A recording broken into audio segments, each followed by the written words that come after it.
everyone, my name is Denise and thank you for coming to my channel today. So in this video today I'm going to show everyone how to make a pernil. A pernil is a pork shoulder and it's a type of meat that is generally used in Dominican culture whenever there's family gatherings or holidays, any kind of event that requires a lot of dishes and food. For a lot of people, generally they make pernil as one of the main dishes. Every time I make this for my family and my friends, whoever I make it for, they always tell me that it came out super delicious and they just want me to make another one and they love it. So if you want to learn how to make the best pernil for your family that will leave them licking their fingers and asking for more, just stick around and watch this video. Also in my channel, I plan on making more videos on, more recipes from Dominican culture and maybe making some things like arts and crafts. I like making souvenirs and things for parties. So I will be excited to show you some of that in my channel. If you are interested in any of those things, or if you just want to follow my channel to support, make sure you hit the subscribe button down below. And if you like this video, make sure to give it a thumbs up.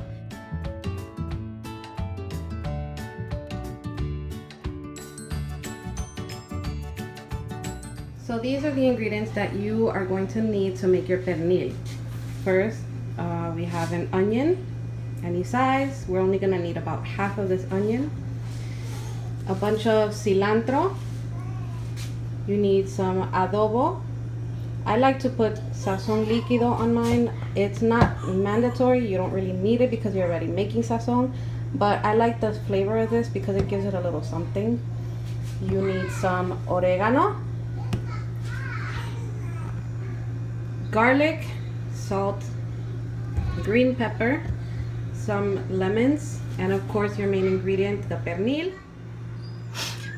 So whenever you make pernil or any type of meat, the first thing that you want to do is wash your pernil. So I have my pernil right now in the sink, and the way I like to wash it is I like to put some salt,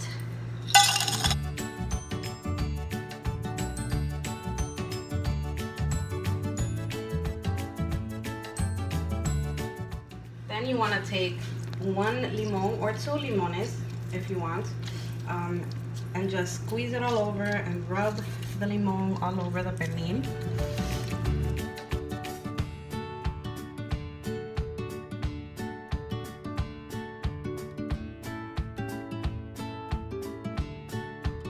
Now we're going to take our vegetables to cut them up and make our sazon.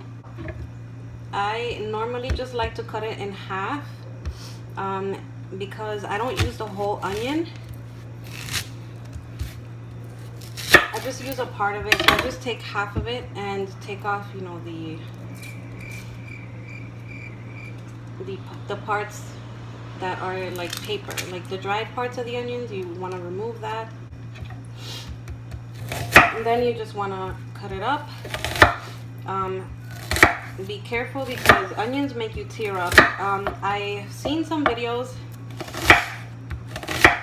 or I've read a few articles where I think if you just wash the onion before you cut it, it will avoid you from crying. You can chop it up however you wish. It doesn't matter, no specific method. It's all gonna go into the blender anyway. So once you have the onion chopped up, you take your onions, put them into the blender. So after you cut your onions, now you want to take your pepper, and I already have half an onion in my fridge, so I'm just gonna go ahead and use that. You can cut it again however you feel comfortable cutting it. Just make sure that you take off the seeds and the middle part because we don't need that.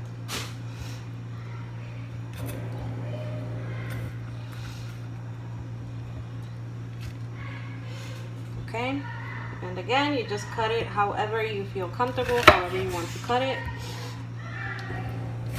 Just into little pieces, because it's all going to be blended anyway, and the blender does the work of cutting for you.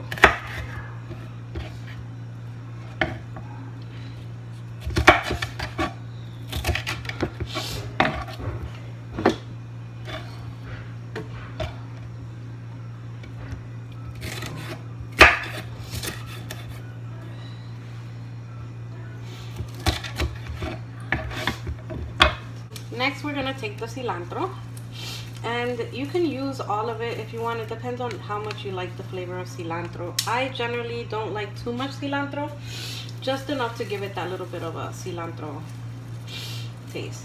But a lot of people don't like cilantro at all, so they prefer not to use it. It's really just a preference. Cilantro really is part of like Hispanic cooking and all that, so I do try to use it in my sazon. By the way, this sazon that we're making for the pernil is also a great sazon to just make a whole bunch and just keep it in your fridge for cooking other things in the future.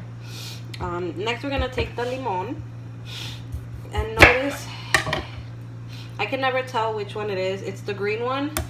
I hardly ever use the yellow lemon for cooking. I always forget whether it's lime or lemon.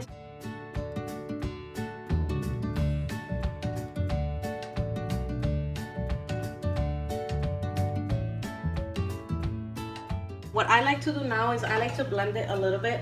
I like to pour a little bit of water in it so that it helps with the blending. And then we're just gonna put that in our blender. Whatever blender you have, it doesn't matter, whatever you use for your things. This is the one I use. And we're just gonna blend it.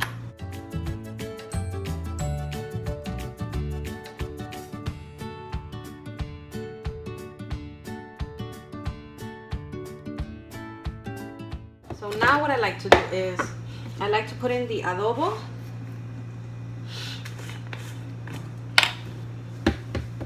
And with the adobo, you want to make sure that you put a lot.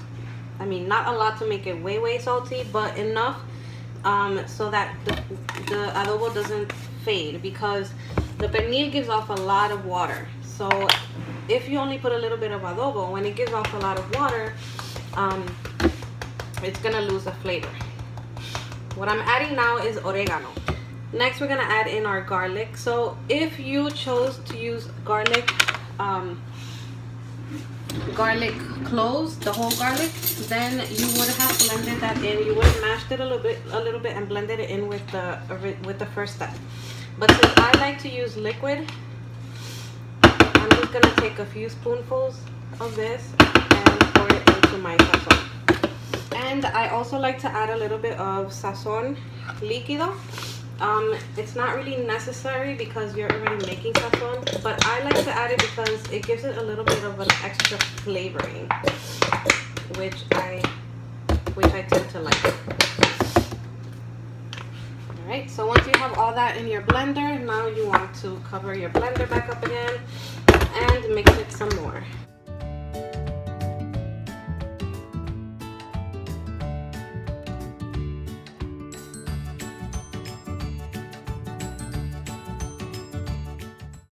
So what I generally like to do is after I make the sazon in my blender, I'll pour it into a little plastic container.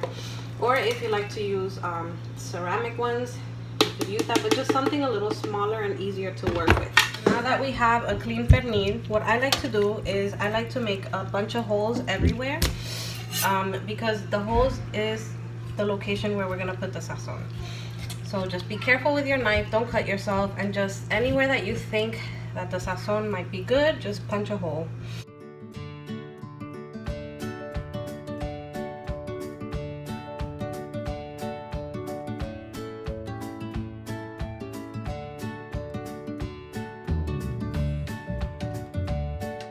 So I'll put the pernil in the pan, and I'll just grab a small spoon and the sazon that we made. So what you're just gonna do is you're just gonna take spoonfuls of sazon and just poke it inside the holes.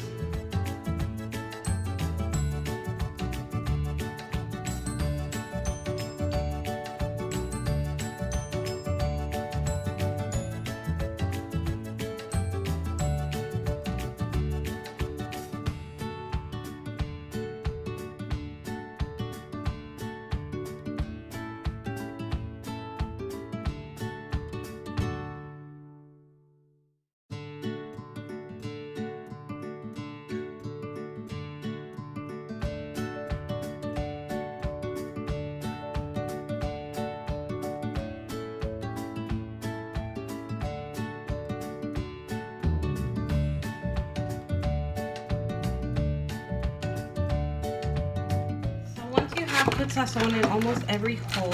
What you want to do is, generally you'll have some sazon left. You don't have to use all of it, but I like to pour some on top and just kind of rub it in.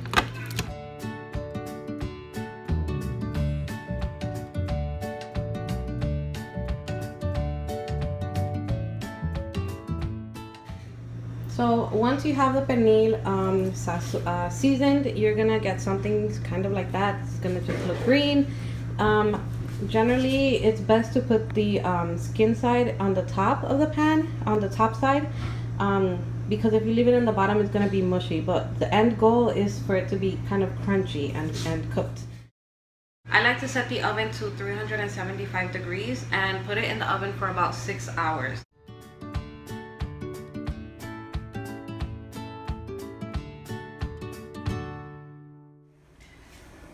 So if you see the pernil the way it looks now, it's been in the oven for about 5 hours or so, and it's starting to grab a little bit of color on the top. But if you look inside the pan and you see that it has a lot of water still, what I like to do is, since it's almost getting near the, the end of it cooking, I like to take a deep spoon like this one and a plastic container like this, or anything that you have, and I just like to scoop out a little bit of water.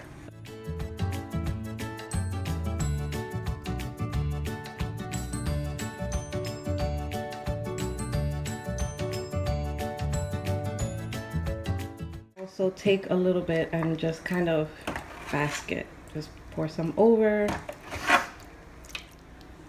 and now all you have to do is just put it back in the oven. Put it back uncovered so that it starts actually getting a little bit more brown. So after about 6 hours or so, you're gonna take the pernil out of the oven, and this is what it'll look like. You can either leave it like this and serve it like in whole, or if you want to chop it up a little bit, you can do so as well.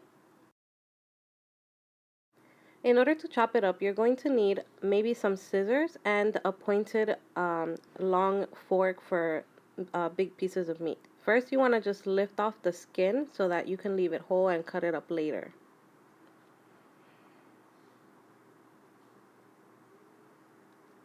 Then you're going to use the scissors, and you're just going to grab it with the big fork and cut into it with the scissors.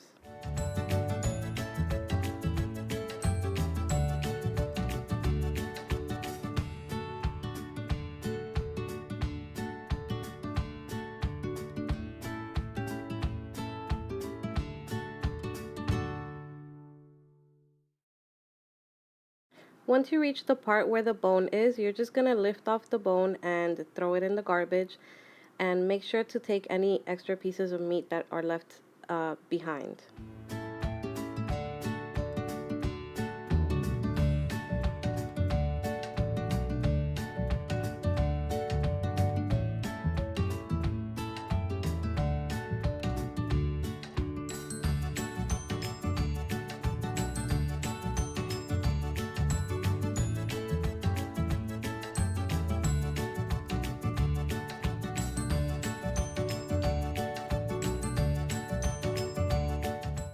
And this is what the finished pernil will look like after it's done and cut up. Thank you all for watching my video today, and I hope to see you again. Bye!